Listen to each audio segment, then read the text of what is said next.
Rajgir MP Etela Rajender అన్న గారికి వేదిక నిర్వహించిన పెద్దలందరికీ కూడా మాజీ సైనికుల తరఫున జై హింద్, బోలో భారత్ మాతా కీ, బోలో భారత్ మాతా కీ.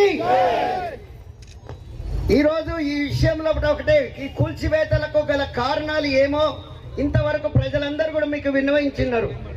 ఎంపీ గారికి, మా మల్కాజ్గిరి ఎంపీ గారికి మా యొక్క జవహర్ నగర్ కూడా వస్తుంది కాబట్టి ఇక్కడ వేదికను అలంకరించిన వారికి, ప్రజలకు, అధికారులకు అందరికీ ఒక విషయం నేను మాజీ సైనికులుగా, జనరల్ సెక్రటరీగా మీకు తెలియపరిచేది ఏంటంటే, ఇది ప్రభుత్వ భూమి కాదు కాబట్టి కలెక్టర్, ఆర్డీఓ, ఎంఆర్ఓ ఈ భూమి మీదకి వచ్చి పేద ప్రజల యొక్క ఇండ్లను కూల్చివేయొద్దని మనవి.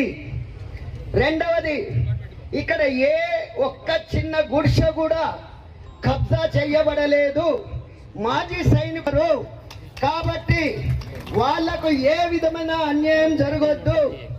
నా మూడో విషయము, ఈ యొక్క 5,977 ఎకరాల 3 కుంటలు అతి త్వరలో మాజీ సైనికుల సంక్షేమ సంఘానికి వస్తున్నది.